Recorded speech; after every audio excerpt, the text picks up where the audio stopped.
அன்பு சொந்தங்களுக்கு இனிய வணக்கம். இன்னைக்கு படித்ததில் பிடித்ததில் நம்ம பார்க்க போகிறது அப்போஸ்தலர் 18ஆம் அதிகாரம் 10ஆம் வசனம்.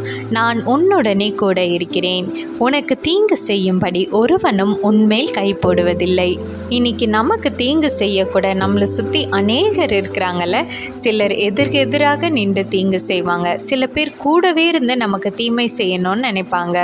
காரணமே இல்லாமல் நம்மளை பகைத்து நம்ம அழிஞ்சிடணும்னு நினைக்கிறவங்க நிறைய பேர் இருக்காங்க. ஆனால் ஆண்டவர் இன்னைக்கு நமக்காக இந்த வாக்குத்தத்தத்தை கொடுக்குறார்.